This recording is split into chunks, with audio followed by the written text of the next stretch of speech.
A 3-year-old girl in pajamas just saved a Mafia empire. And the most terrifying part, she's the only one who saw the truth. Let me tell you about the night everything changed that little Rosie shuffled into the study around midnight. Her mother worked in this house, the big one on the hill, the one with all the guards and the silence that seemed to swallow footsteps whole.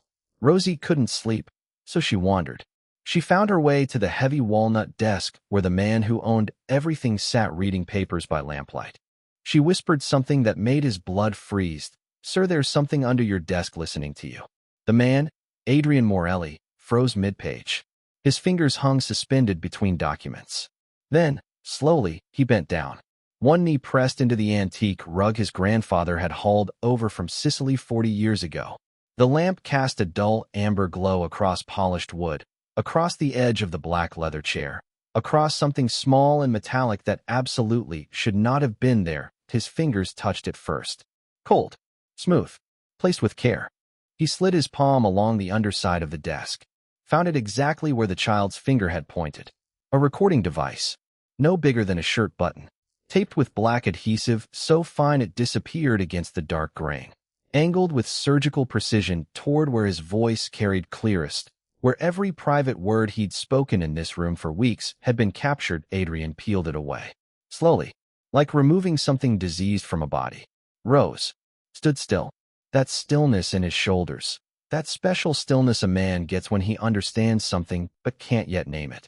He turned the device over, studied the switch, pressed it once. A faint hiss filled the room. Then a voice, his own voice. "The shipment arrives at the eastern port on Thursday. Tell Matteo to move the crates before sunrise."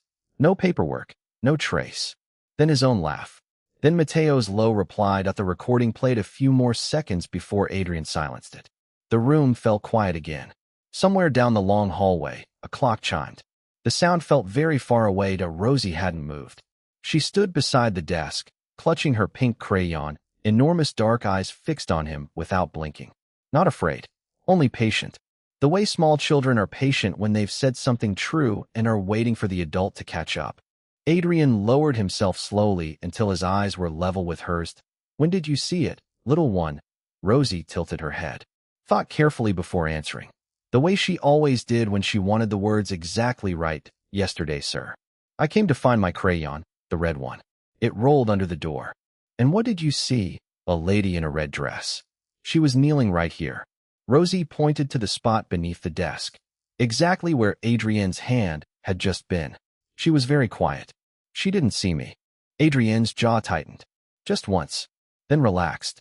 His face gave away nothing. But inside his chest, something he believed sealed shut 3 years ago began to move again. Slowly, coldly, he looked at the child in front of him, and for the first time since she'd come to live under his roof, he truly saw her. Not the housekeeper's daughter drifting through hallways with crayons. Not the small shadow the staff walked past. He saw a witness. A pair of eyes no one had thought to guard against. "Thank you, Rosie." She nodded, satisfied, as though a great matter had been settled between them. Adrian closed his fingers around the small black device that in his world, the most dangerous enemy never arrived shouting at the gate. The most dangerous enemy always arrived smiling. Wearing the ring you'd placed on her finger yourself, Adrian remained kneeling on the floor another moment after the child left. His hand still curled around that small black device, warm now from his palm. Then he stood, walked to his chair, lowered himself into it the way an old soldier lowers himself into a familiar seat before a long battle. The office was silent. Outside the tall arched window, late afternoon light had begun to bruise into copper. A single car passed on the road beyond the wall. Somewhere in the east wing, a maid closed shutters. Ordinary sounds. Innocent sounds. Adrian opened the drawer to his right, lifted out a slim black laptop that never left this room, set it on the desk, entered a sequence of numbers only he knew, and waited for the screen to bloom. 3 years ago, after Elena's car had been reduced to fire and metal at the corner of Via San Carlo, Adrian had done something no one in his household ever learned about. Not Matteo, not the guards, not the housekeeper who'd been with the Morelli family for 11 years. He'd installed a second camera in his study, a private one, wired to no system, connected to no server, feeding only to the drive inside the machine humming softly beneath his fingers. He'd told himself at the time it was for security. But in truth, he'd installed it because he'd stopped believing that safety was something a man could delegate. After Elena, safety was something you kept in your own two hands or lost forever. He pulled up the archive. Yesterday afternoon. The timestamp marched backward across the screen until his fingers stopped at 1547. He watched his study door open. Vanessa Russo stepped inside. She didn't knock, didn't call his name. She turned back toward the hallway, listened for the space of one breath, and then closed the door with that slow care a person uses when they wish not to be heard. She wore red, a silk dress the color of a slow wound. She walked to his desk without hesitation, without the small performance of curiosity a stranger would put on in an unfamiliar room. She moved like someone who'd already mapped the space in her mind. She knelt. Her hands worked beneath the desk, quick, practiced motions. No fumbling, no searching for the right angle. The movements of someone who'd done this before. In other rooms. In other lives. Then she rose, brushed the dust from her knees, and drew her phone from the small clutch at her hip. Adrian raised the laptop volume. Her voice filled the study. Calm, low, almost tender. Like a woman speaking of dinner reservations. It is done. The device is placed. After the wedding, once he signs the inheritance agreement, the entire Morelli empire will belong to us. He trusts me completely. Then softer. A laugh. Small. Satisfied. The way a person laughs when a long piece of work has finally clicked into place. The recording ended. Adrian closed the laptop very slowly. He didn't slam it. He didn't curse. He simply lowered the lid the way one might close the door on a room where someone has died. He turned in his chair. Rosie was no longer there. She'd left quietly, understanding without being told that some things adults must sit with alone. He unlocked the hidden drawer beneath his desk and placed the recording device inside it, next to a photograph of Elena he hadn't looked at in 11 months. 3 years of trusting no one. And now this. The cruelty of it wasn't the betrayal itself. The cruelty was that he'd finally chosen to open the door again. And she'd walked through it carrying a knife. A soft knock at the door. Adrian didn't answer at once. He straightened his cuffs, ran a hand once across his jaw, closed the drawer with a quiet click. By the time he said, "Come in," his face had become the face he'd worn every evening for the past 8 months. The face of a man in love. The door opened. Vanessa Russo stepped inside. She was wearing white tonight, a long silk dress that moved around her ankles like poured milk, dark hair loose down her back, unpinned, the way she knew he liked it. That familiar perfume drifted ahead of her into the room. Jasmine and something warmer beneath it. Something that had once, until this afternoon, made his shoulders soften without his permission. "I missed you," she said. Voice low, honeyed. Tired in that way a woman is tired at the end of a long day of thinking about the man she loves. "You're working too late again." She crossed the room without waiting for an invitation and lowered herself onto his lap. Folded into him the way a cat folds into a chair. Her arm slid around his neck. Her lips brushed the line of his jaw, then the hollow of his throat. Adrian had faced men holding guns and not moved a muscle. But this was harder. He turned his head and met her kiss with a small, tired smile. The smile of a man grateful to be found. His hand rose to the small of her back, resting there with the exact pressure it had always rested with. "Forgive me," he said. "There's a great deal to finish before the engagement." "You always say that." She pulled back just enough to study his face. "You haven't eaten, have you?" "Not yet." She sighed. And it was so convincing he almost forgot what he'd watched an hour ago on the small black screen inside the drawer beneath them. "About next week," she said, tracing the edge of his lapel with one manicured finger. "I've been thinking, after the ceremony, it would be so much simpler if some of the financial files moved to a shared account. Nothing important, just the operational things. It would save you hours every week, my love." Adrian nodded slowly, as though the idea had already occurred to him. "That's a good thought," he said. "We'll speak with the lawyers." Her smile widened. Something small and satisfied moved behind her eyes.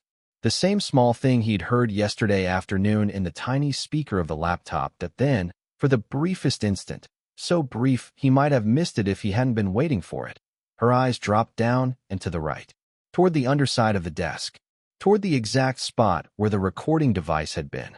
She looked back up almost before the glance had happened. Adrian didn't react. He didn't blink. He simply lifted her hand and pressed his lips to her knuckles. She stayed a few minutes longer. Spoke of flowers, of the guest list, of a cousin flying in from Milan. Then she rose, kissed him once more, and left in a soft rush of white silk and jasmine that the door closed. Adrian didn't move for 15 minutes. Love and performance, he thought. They differ in one place only. A person who loves you asks about your pain. A person who is performing never does. The side door opened without a knock. Only one man in the world used that door. Matteo Ricci stepped inside, closed it behind him, turned the small brass lock with the ease of habit. He was 45 years old, broad through the shoulders in a way suits couldn't entirely soften, with gray creeping in at the temples of a man who'd watched too much and slept too little. 15 years he'd stood at Adrienne's right hand. 15 years of doors opened without knocks, of orders given without explanation, of trust that had never once been questioned by either of them. He read Adrienne's face in the space of 3 seconds and did not speak. Adrian gestured to the chair across the desk. Matteo Saturday. Adrian opened the hidden drawer, lifted the small black recording device from beside the photograph he hadn't turned over, set it between them on the walnut surface. Then he opened the laptop, entered the sequence, and let the recording play. Vanessa's voice filled the room again. The same words. The soft laugh at the end. Matteo didn't move while it played. He didn't clench his jaw. He didn't curse. When it finished, he sat perfectly still for what felt like a very long time. His eyes went to the desk lamp, then to the photograph on the shelf across the room, then back to Adrian.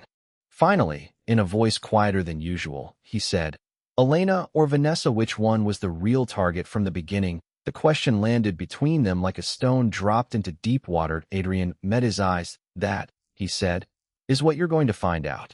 Matteo nodded once slowly, as though the answer had settled something ancient in him. Adrian leaned forward. His voice dropped, though there was no one within 30 meters of the room. "3 things, Matteo. Listen to me carefully. First, no confrontation. Not with her, not with anyone. Whatever you learn, you bring it here first. Second, no changes. My schedule, my meetings, my routines, they stay exactly as they were yesterday. She must believe nothing has shifted. Third, no one else knows. Not the captains, not the guards, not even the men who have bled for me. Only you. Only me. Understood? I want to know who she calls. I want to know where the money moves.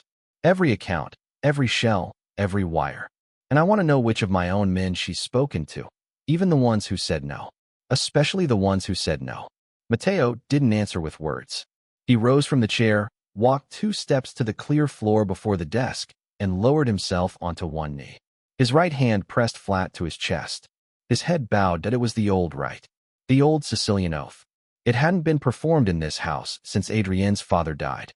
"On the name of Elena Morelli," Matteo said quietly. "I swear it." Adrian didn't stop him.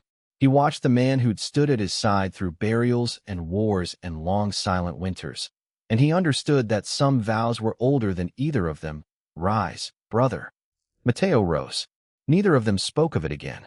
They didn't need to. The Morelli family had governed by 3 laws for 4 generations.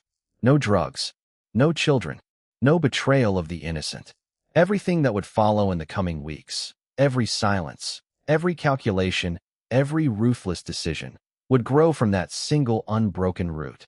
Midnight found the house in the kind of silence only very large houses know. The kind of silence made of thick walls and empty hallways, and the slow ticking of clocks nobody had listened to in years. Matteo had gone. The guards had rotated. Somewhere on the 3rd floor, a window shutter tapped once against its frame and then went still. Adrian sat alone in his study. He hadn't turned on the overhead light. Only the small brass lamp on his desk burned, and its glow reached no further than the edge of the walnut. Beyond that edge, the room dissolved into shadow, bookshelves and portraits and the tall arched window all softening into shapes without names. He opened the drawer. The photograph was there where he'd placed it earlier that evening. He lifted it out and set it on the desk in front of him, angling it so the lamplight fell across the frame. Elena Morelli, 29 years old in the picture, laughing at something outside the frame, hair pinned loosely at the nape of her neck, one hand raised as if to shield her eyes from the sun. He'd taken the photograph himself on the terrace of a small hotel in Taormina, 3 months before the wedding. 6 months before the pregnancy that had ended in a hospital corridor. 2 years before the car. 3 years he'd refused to let anyone touch his heart. 3 years of walking through this house like a man in a locked coat. He'd learned to sleep alone, to eat alone, to grieve in that small, silent way of men who can't afford to be seen grieving. He'd believed the door inside him was sealed for good. And then she'd arrived exactly when he was most tired. That was what he saw now, in the lamplight, with the taste of her jasmine perfume still faintly on his collar. She'd appeared at the charity gala on the one night he'd almost not gone. She'd spoken to him about Elena without flinching, when everyone else in the city had learned to avoid the name. She'd been patient, unhurried. She'd never once asked for more than he was ready to give. Too perfect, too precisely timed. The way a locksmith knows exactly which pressure to apply to which pin. He remembered his father sitting on the stone bench in the vineyard behind the old house. The summer Adrian was 17. A neighbor had borrowed money and vanished. His father hadn't raised his voice. Money doesn't change people, Figlio. It only reveals who they were the whole time. Adrian ran his thumb slowly along the edge of the frame. If Vanessa was a piece on a board, then someone had moved that piece into position long before the engagement, long before the first dinner, long before the first careful conversation about her family's business interests in the north, long before, perhaps, the corner of Via San Carlo. His hand went still that he'd told himself for 3 years that Elena's death had been random. A rival striking blind. A message meant for someone else. He'd said it aloud so many times that he'd come to believe it. Now, for the first time, he allowed the other possibility into the room. He set the photograph down gently, face up, so her laughter still faced the light. There is a loneliness known to abandoned men. And there is another loneliness, deeper, colder, known only to men surrounded by embraces that were never real. Morning came slowly to the Morelli estate. A thin gray light pressed against the tall windows before it turned gold. The sound of the house waking rose in soft layers, cups against saucers, footsteps on marble, the low murmur of the guards at the gate changing shift. Adrian hadn't slept. He'd shaved, dressed, and now stood at the window of the second-floor landing, a cup of black coffee cooling in his hand. He wasn't looking at the garden. He was looking down into the long hallway beneath him. Clara Bennett was crossing it with an armful of clean linen. 34 years old, 2 years in this house. Widowed young when her husband, a mechanic named Thomas, died from a slow illness that ate through the family's savings before it took him. She never spoke of it. Adrian knew the details only because Matteo checked the way Matteo checked everyone who slept beneath this roof. She worked from 6 in the morning until 8 at night. Never asked for a raise. Never complained about the stairs. She had that small, quiet dignity that reminded him faintly of the women who'd raised him in the vineyard country. And there, at the end of the hallway, in the pool of sunlight beneath the tall arched window, sat her daughter. Rosie was on the floor with her legs folded beneath her, a coloring book open across her knees, the pink crayon in her right hand, a green one held ready in her left. She was humming something without a tune that Adrian watched. A maid passed her carrying a tray. Didn't look down. A guard walked the length of the hallway on his morning round. His eyes swept the corridor from end to end and did not once register the child in the sunlight. 2 kitchen staff crossed behind her, arguing quietly about the delivery of fish. Neither turned their head. Rosie kept humming. Adrian set his cup down on the sill and didn't move for a long moment. He'd spent the whole night thinking about the walls of this house, about the cameras, the guards, the shift patterns, the men he trusted, and the men he was no longer sure of. And here, in a single hallway, on a single ordinary morning, he'd just seen something none of that money could ever buy. A 3-year-old child could move anywhere in this estate. No one guarded against her. No one watched their words. No one closed a door for her. She was, in the language of his father's old world, invisible. And invisible people, Adrian thought slowly, are the only ones who ever see the truth. He walked downstairs. Clara looked up from her folding and straightened at once. Sir. Good morning. Sit for a moment, Clara. Please. She hesitated, then perched on the edge of the bench by the wall. How is Rosie sleeping? He asked. Well, sir. She's a good sleeper. And you? Clara gave a small, tired smile that answered the question without words. He asked her a few more things about her sister in the north, about whether Rosie missed her father. Clara answered simply. Then, Almost absently, she said. Thomas used to tell me. The poor must learn to see first because they're not permitted to guess wrong. Adrian nodded. The invisible ones, he thought, always see the truth most clearly. The rest of the world only sees what it can afford to. He waited until Clara had returned to the linen closet before he walked down the length of the hallway toward the pool of sunlight where the child was still coloring. Rosie looked up when his shadow fell across her page. She didn't stand, simply lifted her small face, waiting. Rosie, he said quietly, would you come to my study for a moment? I have something to show you. She closed her coloring book with the seriousness of a bank clerk closing a ledger, gathered her crayons into their small tin, stood, followed him down the hallway without a word, her sandals whispering against the marble inside the study. Adrian did something he hadn't done for another living being in 3 years. He didn't sit behind the walnut desk. Instead, he pulled the small footstool from beside the fireplace, set it in the center of the rug, and lowered himself onto it so his eyes were level with hers. From the drawer he'd already prepared, he took out a small notebook bound in soft violet leather and a wooden box of new crayons, 24 of them, still in their perfect factory row. Held them out to her. Rosie's eyes went very round. These are for me. They're for a job, Adrian said. A very important job, but only if you'd like it. She considered him carefully, the way she considered everything. Then she nodded once. Good. Then listen. He kept his voice as gentle as he would have kept it for a much older child. We're going to play a game, you and I. The game is called Little Spy. If you see something strange in the house, someone you don't know, a sound that doesn't belong, 2 people talking very softly when they think no one is near, you come and tell me. You tell me only what you saw, or you draw it in this book. You don't guess. You don't add. You don't decide what it means. That's my job. Your job is only to see. Rosie held the violet notebook in both hands as though it were made of glass. Quiet for a long moment. Then she looked up at him, her small brow gathered into a careful frown. Sir, are you in trouble? Adrian didn't answer at once. He wanted to lie to her, the way adults always lie to children about difficult things. I'm trying to find out, he said, who the good people really are. Rosie thought about that, then nodded, satisfied. It seemed to her a very good reason to play a game. And Rosie, he added more softly, you must not tell anyone we're playing. Not the maids, not the guards, not even your mother. Because if she worries, the bad people will see it in her face. Do you understand? She held the notebook a little tighter, like a secret, like a secret. Between you and me. Between you and me. Rosie considered this with the gravity of a small judge.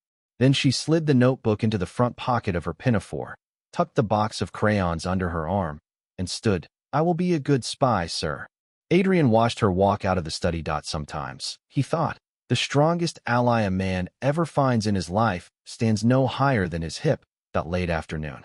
The sun had begun its slow tilt behind the cypresses, and the walls of the study had turned the color of old brass. Adrian was reading a shipping manifest, a pen in one hand, the other resting flat against the walnut, when the small, quick sound of sandals against the marble reached him from the hallway. The door opened without a knock. Only one person in this house was permitted such a thing now. Rosie hurried in, cheeks flushed pink from running, the violet notebook clutched tight against her chest. She didn't speak at once, stopped just inside the door, remembered herself, closed it carefully behind her the way he'd shown her, and only then crossed the rug to the edge of the desk. Adrian set the pen down. Tell me what you saw, little one. She placed the notebook on the corner of the desk and opened it with both hands, turning the pages until she found the one she wanted. But before she showed him the drawing, she wanted to tell it in her own words. He could see it in the way her lips pressed together, the way her small chest rose with the importance of the report. In the rose garden, sir. Just now. Who was there? Miss Vanessa and a man. What kind of man? Tall. Very tall. Taller than you. White hair. All white, like flour. She used both hands to sketch the height in the air. He wore a long black coat. Even though it's warm. Adrian nodded slowly, encouraging nothing, guiding nothing. They stood by the white roses. He gave her something. What did he give her? An envelope. Brown paper. Not thin. Fat like this. She held up her thumb and forefinger to show the thickness. She put it in her purse very fast. Did they speak? Only a little. I couldn't hear the words. But at the end, She said one word to him. Rosie paused, uncertain now, as though she wanted very much to get this exactly right. She said, "Papa." Adrian didn't move, didn't let his face change. But inside his chest, something very cold and very still shifted into place. The way a heavy door swings on a well-oiled hinge. Papa. Dante Russo, the head of the Russo family. The old rival his father had fought in the streets of the old quarter 30 years ago. The man the entire underworld had believed had accepted peace with the Morellis last spring, when the two houses signed a truce at a long table in a quiet villa outside the city. Adrian had shaken that man's hand himself. "Show me the drawing, Rosie." She turned the notebook toward him. She'd drawn the man in crayon, careful and slow, the way a small child draws when she wants to be believed. The white hair, the long black coat down past the knees, the tall thin figure. And on his right hand, on the smallest finger, she'd drawn a large ring. Inside the ring, a shape she couldn't have known the meaning of. A coiled serpent. Adrian looked at the ring for a long time. The Russo family crest, worn only by blood, worn only by Dante himself, and by the son he'd buried 8 years ago. Old enemies never truly leave, Adrian thought. They only change the way they walk through your door. 3 days passed. Adrian moved through them the way a man moves through a minefield. Each footfall measured, his face unchanged. He signed papers, took meetings, kissed Vanessa on the cheek at breakfast, and once, at her insistence, at the doorway before she left for a fitting. He said nothing that couldn't have been said the week before. He didn't touch the walnut desk after dark. On the third evening, the side door of the study opened again without a knock. Matteo stepped inside carrying a leather folder that had been thin the last time Adrian had seen it. It was thick now, the straps strained against the buckle. He set it on the desk and didn't sit. "Read it in your own time, or listen while I speak. Whichever you prefer." "Speak," Adrian said. Matteo opened the folder. His voice remained flat, the voice of a man reading a report he'd chosen not to field for meetings between Vanessa Russo and Dante Russo in the past 2 months. All 4 in the rose garden of this estate. All 4 on days you were away from the city. Wednesday the 11th of last month, the 23rd, the 2nd of this month, and the 8th. She met him for an average of 22 minutes each time.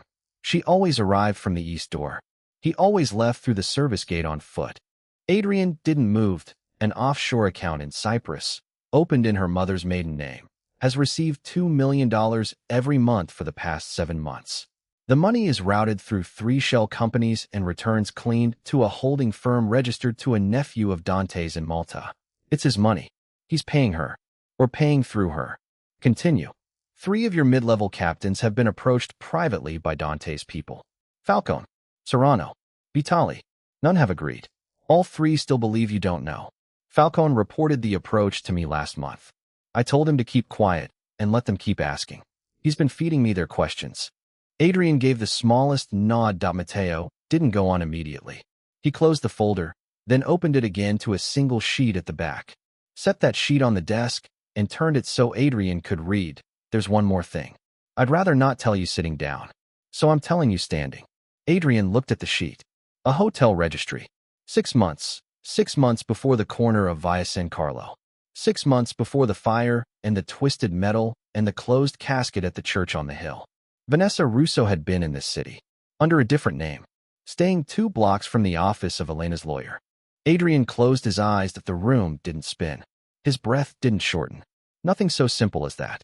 There was only a slow, cold arrival of something he'd already half known, walking at last into the light. Matteo waited. Then very quietly, "Do we move tonight?" Adrian opened his eyes. "No. They want a wedding, Matteo. We'll give them a wedding. On our terms. In our room. With our music." Matteo closed the folder. The distance between suspicion and proof, Adrian thought, is the distance between feeling and victory. Only one of the two ever wins a war. Vanessa's villa sat on the hill above the old orchard, a low white house with tall shutters and a terrace that overlooked the sea. She'd insisted on the evening a week earlier. Before any of this, Adrian had accepted then. He accepted again now that he arrived just after 8. The front door opened before he could knock. She stood in the doorway in a dress the color of dark wine, barefoot, hair swept up in a way she rarely wore it. Behind her, candles burned on every surface. A small speaker in the corner played soft Italian jazz, the kind his father used to hum while trimming the vines. "Come in, my love. You're exactly on time." He kissed her on both cheeks. She smelled of jasmine, and underneath it, something warmer, unfamiliar. Rosemary. Olive oil. She'd been cooking. Adrian let his surprise show, because a man who hadn't spent 3 days reading a folder of proof would have shown it. "You're cooking," she laughed, delighted with herself. I know. Don't faint on the doorstep." She led him to the dining room.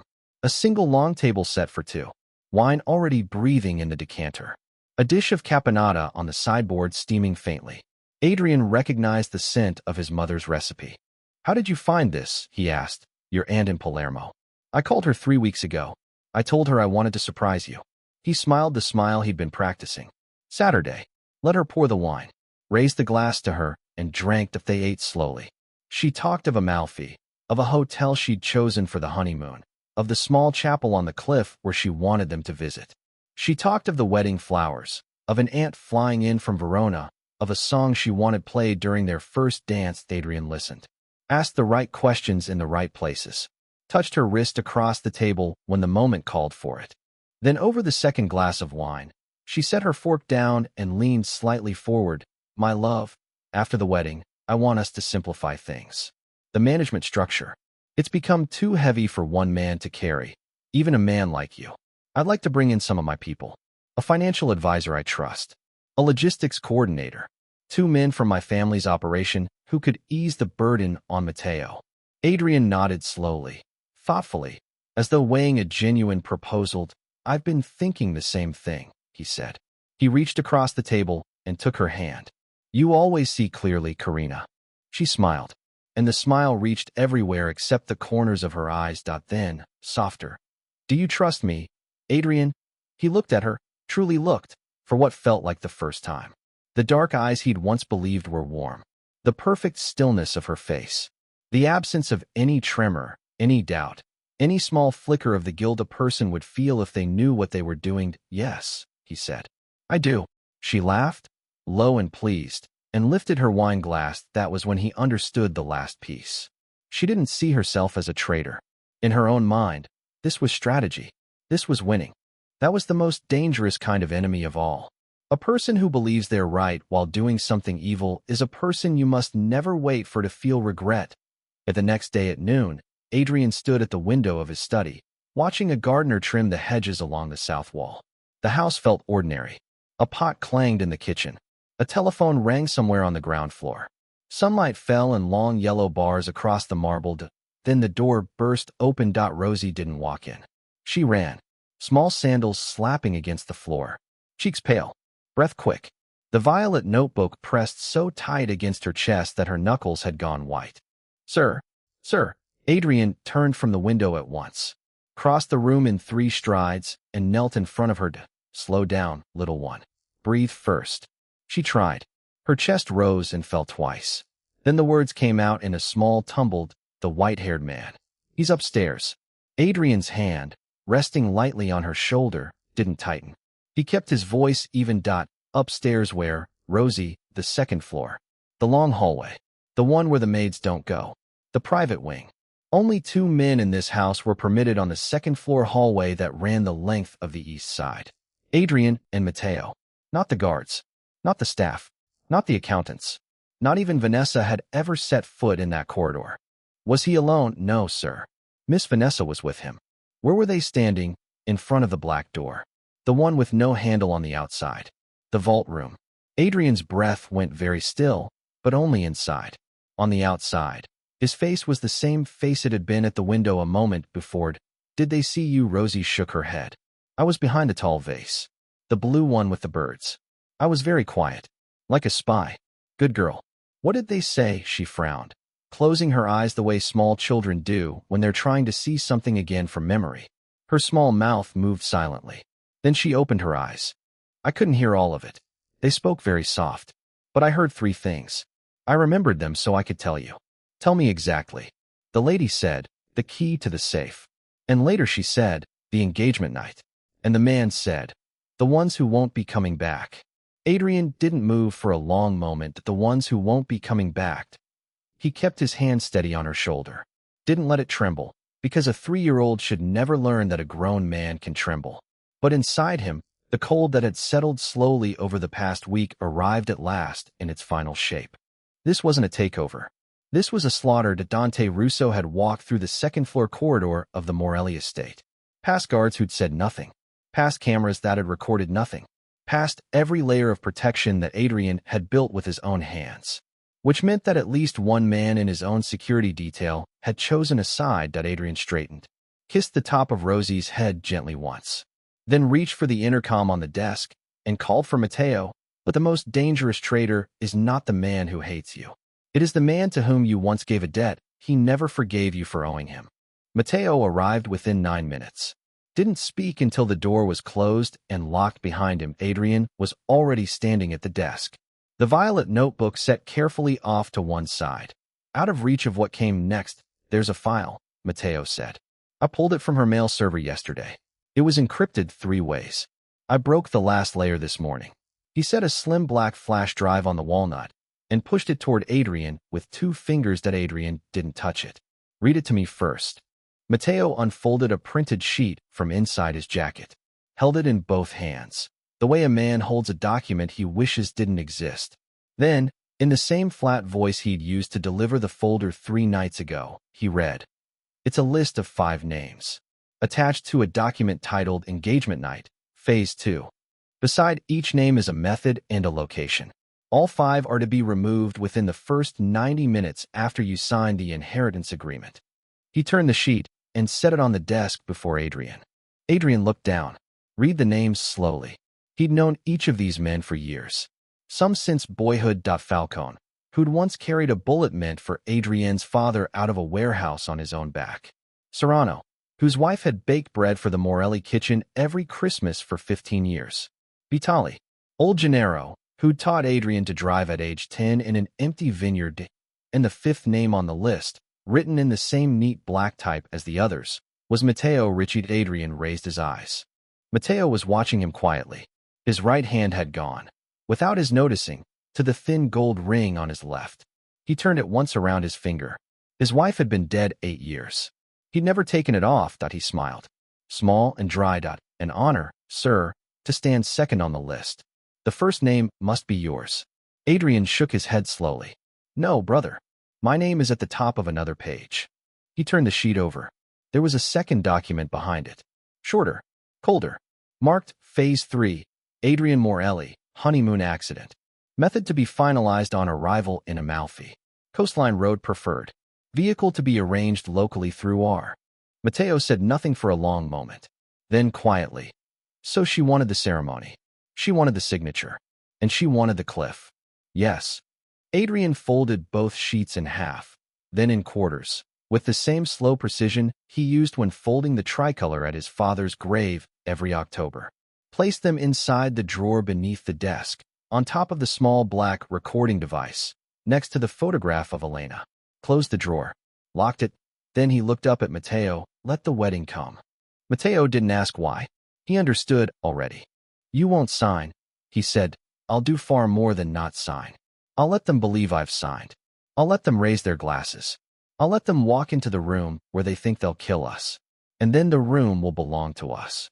Matteo nodded once. There is a moment, Adrian thought, when a man learns the exact date of his own death. In that moment, he does one of 2 things.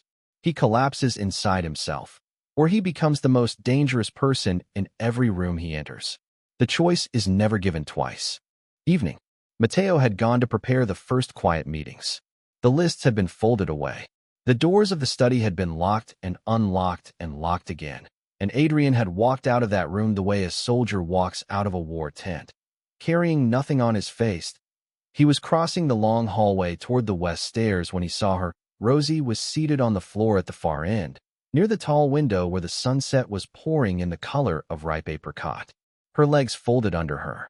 Her violet notebook lay open across her knees.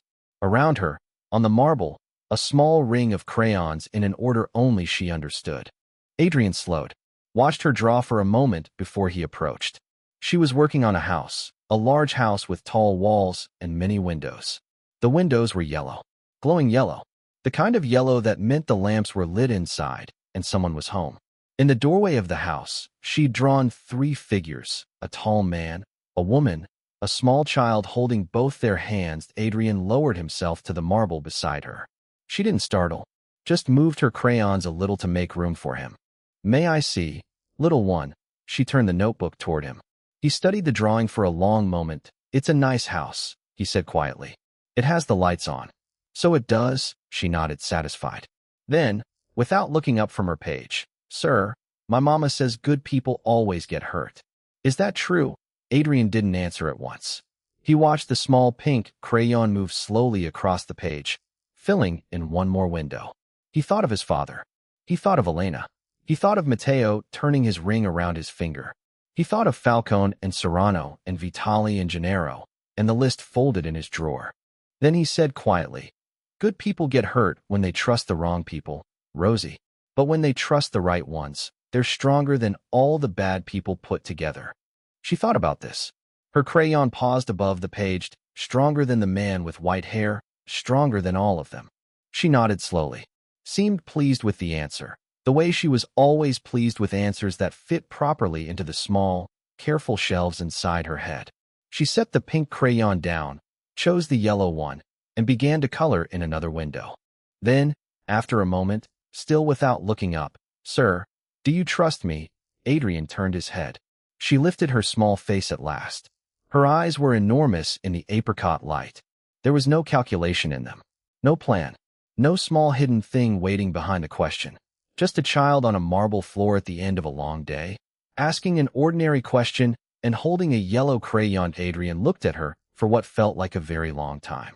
3 years he'd answered that word with silence. 3 years he'd answered it with a shake of the head or a change of subject or a hand that gently moved away. 3 years that he nodded once, yes, Rosie, I trust you. And for the first time since a corner in a street called Via San Carlo, he felt the words settle inside his chest as something true. Sometimes the salvation of a grown man arrives through the eyes of a child who has not yet learned to write her own name. 3 days before the engagement, the wine cellar beneath the east wing of the Morelli estate received for visitors it hadn't received in a decade. They arrived one at a time at intervals of 11 minutes, each through a different door of the house. Falcone came first, in from the vineyard road. Serrano followed, entering through the kitchen service passage. Vitali walked in through the chapel garden, keeping to the shadow of the cypresses. Old Gennaro came last, moving slower than the others, his cane tapping softly against the stone stairs. Matteo met each of them at the cellar door, took their phones, took their earpieces, gave each man a hand, then a nod, then the space to walk down alone into the vaulted stone chamber below. Adrian was waiting at the far end. A single oil lamp burned on the long oak table. The bottles behind him, hundreds of them, some older than his father, watched from their racks in silence. He didn't sit, waited until all 4 men had filed in, then closed the wooden door himself and turned the iron key. There are no cameras in this room, he said. No phones. No record of this meeting. What is said here dies here. What you decide here is the last thing you'll decide in your lives, or the beginning of a great many more decisions. Choose before I speak. If any of you wish to walk out. None of them moved. Adrian placed the recording device on the table, set the printed documents beside it, played Vanessa's voice into the still cold air, set the death list at the center of the table where the light of the lamp fell on it. Falcone read it first. His jaw tightened. Serrano read second. Didn't speak. Vitali crossed himself. Old Gennaro read last. Took a slow breath through his nose. Folded the paper in half with the same care he'd once used to fold Adrienne's father's coat on the day of the funeral. Then, without a word between them, the 4 men lowered themselves to one knee on the cold stone floor. Each drew a small folding knife. Each pressed the blade lightly to the inside of his own left palm, drawing a single thin line of red. Each raised the bleeding hand. On our blood, said Gennaro, and the others echoed him. Adrian didn't stop them. He accepted the oath the way his father had accepted such oaths, with a nod and with silence. Then he assigned the roles. Falcone would hold the north door. No one in, no one out.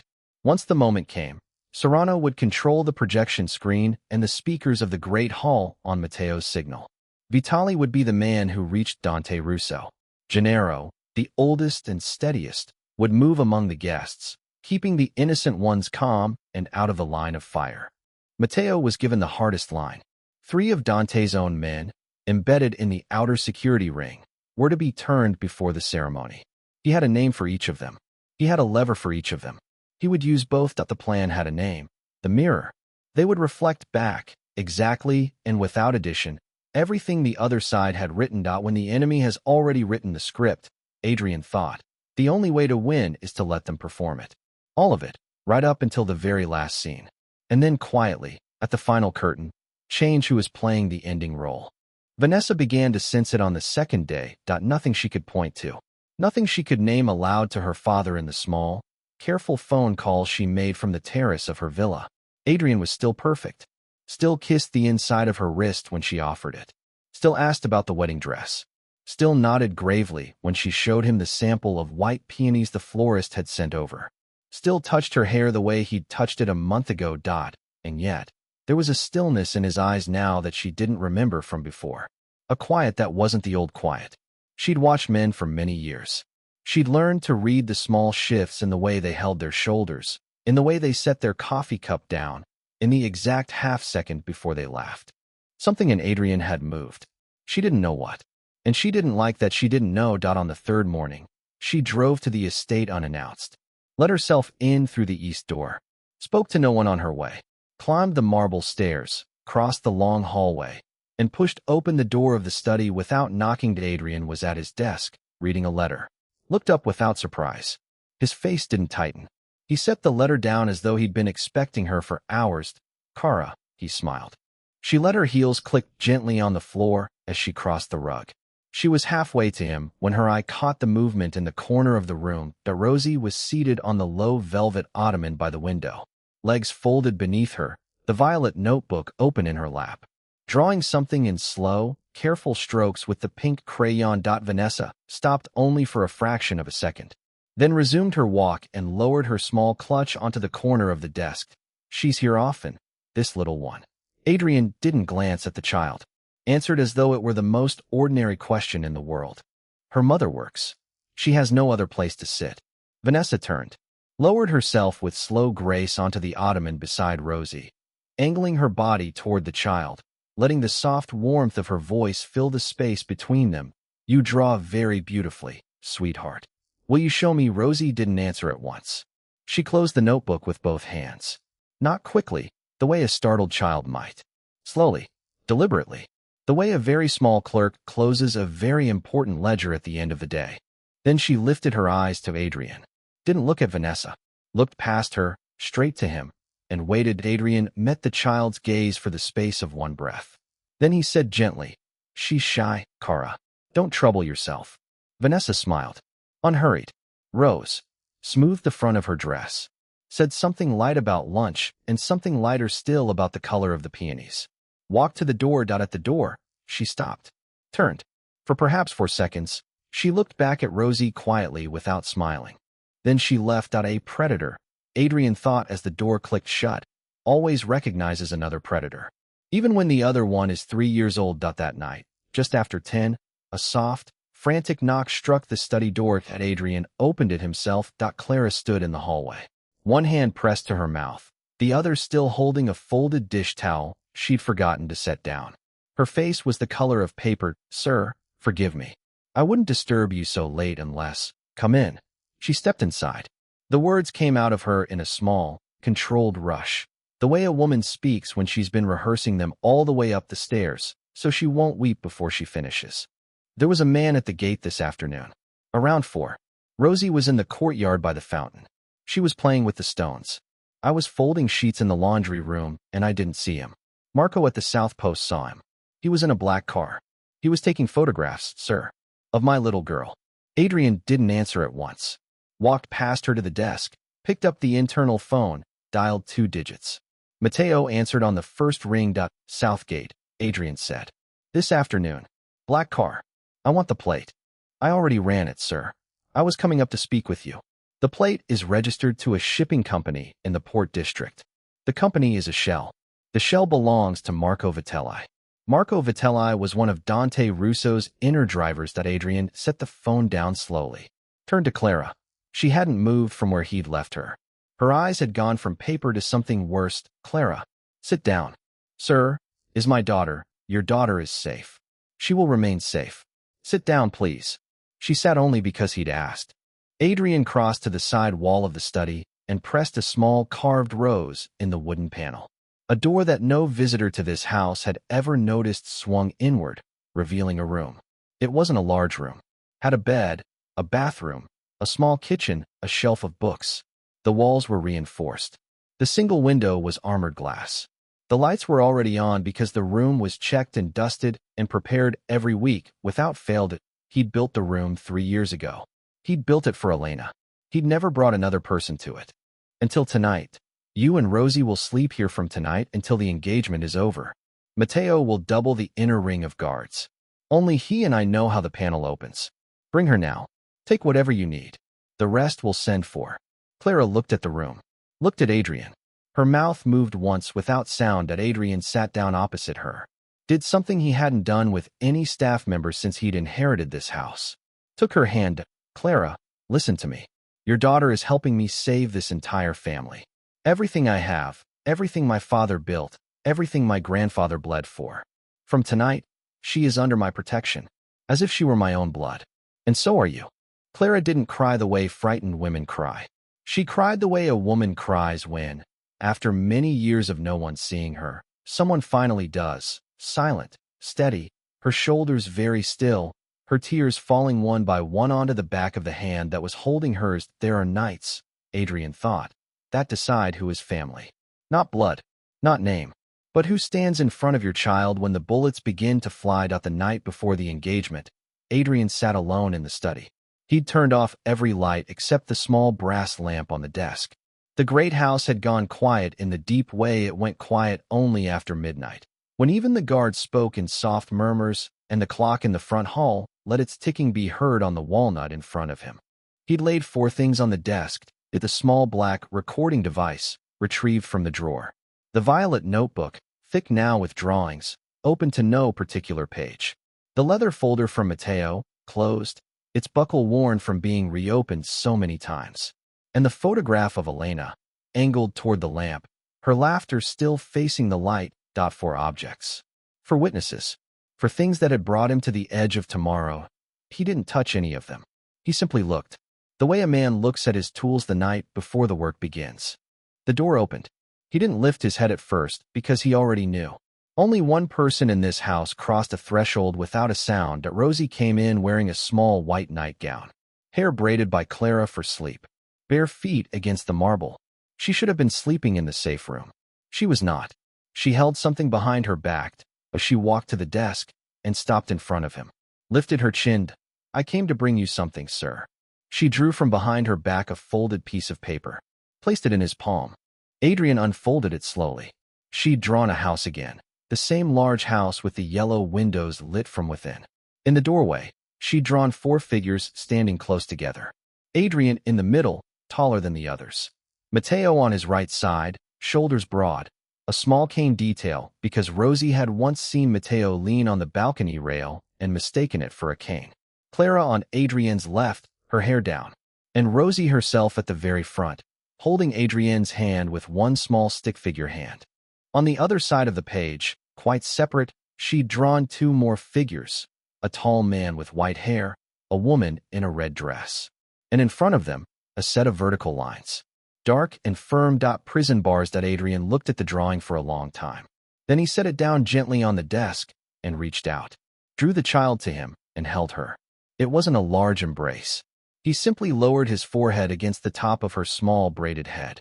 His hand rested against her back. For the first time in 3 years, something inside his chest that had been cold began slowly to warm. She pulled back just enough to look up at him. Sir, tomorrow. Are you scared? He considered whether to lie to her. He did not. Yes, little one. I am. She nodded, unsurprised. Then she reached into the small pocket of her nightgown and took out the pink crayon, placed it in his hand and closed his fingers around it. For you to borrow. It's very lucky. Adrian looked down at the small waxy thing in his palm, nodded. Unable for a moment to speak, a man who once had everything can lose everything. But he has never been so poor as when he has lost the ability to be believed in by a 3-year-old child. The night of the engagement, the Morelli estate blazed like a jewel on the hill. Every window was lit.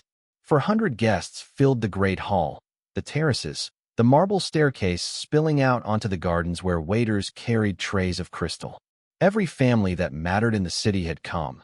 Every underboss, every consigliere, every quiet old man whose name was never printed, but whose word could move ports and courts. They wore black tie. They spoke in low, measured voices. They watched everything. Vanessa moved through them in a dress the color of a slow flame. Red silk, red lips, her hair swept up, her diamonds catching every light. She smiled at everyone, missed no one, walked as though the room already belonged to her. Dante Russo arrived late. Entered without hurry, his tall, thin frame in the long black coat, the white hair swept back, the ring with the coiled serpent gleaming on his smallest finger. He bent to his daughter and whispered something in her ear. She laughed softly. Adrian watched from the raised platform at the north end of the hall. At exactly 9, he stepped forward and lifted the microphone from its stand. The room quieted at once. 400 faces turned toward him. Thank you all for coming to this house tonight. His voice was calm, warm, ordinary. The voice of a man about to become a fiancé in front of every witness that mattered. Before I sign the inheritance agreement that many of you have traveled to witness, I'd like to share a few documents so that everyone in this room understands with perfect clarity what they are witnessing tonight. A small quiet moved through the crowd. Vanessa's smile didn't slip, but her fingers tightened around the stem of her champagne flute at the great screen behind Adrian, drawn down without a sound by Serrano. Filled with light that the first image was clear. Vanessa in a red silk dress, kneeling beneath the walnut desk, her hands moving with practiced speed. The small black device pressed into place. The murmur rose in the hall. The second was her voice filling every speaker. Calm and sweet and unmistakable, it is done. The device is placed. After the wedding, once he signs the inheritance agreement, the entire Morelli empire will belong to us. He trusts me completely. Her laugh followed, rang through the hall like a slap. The screen changed. The list of 5 names. The Cyprus statements, 2 million a month, 7 months in a row. Photographs of Dante Russo standing in the second-floor corridor of this very house weeks ago on days Adrian had been out of the city. And then, last of all, filling the entire screen, the crayon drawing of a small child, a tall man with white hair, a black coat, a ring with a coiled serpent. Vanessa went the color of ash. Dante shot to his feet. 3 of his own bodyguards, the 3 closest to him, turned in a single smooth motion. Their weapons came up, not toward the crowd, toward him. The mirror was complete. The hall didn't erupt. It froze. 400 faces understood in the same instant what they'd just been made to witness. Adrian lowered the microphone until his voice barely carried. And yet every ear in the room heard him. 3 years ago, you killed my wife. Tonight, you meant to kill the men I trust. But there was one person you never saw, and that little girl saved us all. Invisibility, he thought quietly, is the one form of power that money can never buy. Dante Russo wasn't turned over to the police. He was handed to the council of underworld heads that had witnessed everything in the Great Hall that night. In their world, betrayal of a peace signed at a long table had one price, and that price wasn't paid in courtrooms. He was taken from the estate before dawn. No one who mattered ever heard his name spoken again. Vanessa lost everything in a single hour. Escorted out of the Morelli estate, still wearing the red silk dress, still in the diamonds, her heels unsteady on the gravel drive. She stopped once at the gate and looked back, waiting for a hand, for a voice, for any one of the 400 faces that had smiled at her that evening to step forward. Not one did. The gates closed behind her. The night swallowed her. 3 months passed. Spring came to the hill above the orchard, slow and gentle. The cypresses turned soft green. The rose garden bloomed in the colors it had bloomed in for 4 generations. And for the first time in 3 years, the Morelli estate began to hear a sound its walls had almost forgotten. The laughter of a child. Clara had been invited to move into the main wing. She was no longer the housekeeper. She was, quietly and without ceremony, family. Rosie had her own room now. A large sunlit room on the east side with a small desk stacked high with paper and every color of crayon a 3-year-old girl could ever wish for. One afternoon in late April, Adrian sat on the stone bench in the rose garden. The very bench, the very corner where Vanessa had once slipped envelopes to her father in the shadow of the white roses. He sat there deliberately. He'd claimed the ground back. Rosie ran to him across the grass, barefoot, her small feet flashing beneath the hem of her yellow dress. She climbed onto the bench and pressed a fresh drawing into his hands. 3 figures, a large house, yellow windows lit from within. Adrian in the middle, Clara on one side, Rosie herself on the other, her small crayon hand holding his. Adrian looked at the drawing. Then he smiled. It was the first true smile his face had worn in more years than he could count. He understood at last that the person who had saved his empire was not a hired killer, not a paid consigliere, not a gun in a locked drawer. It was a 3-year-old girl the world had trained itself not to see. Dear friends, thank you for staying with this story to the end. Life has a quiet way of teaching us that the people the world calls unimportant are often the ones who see the truth most clearly. Trust placed in the right hands is stronger than any weapon, any fortune, any name carved above any gate. And sometimes the person who saves your entire life doesn't arrive in an expensive suit.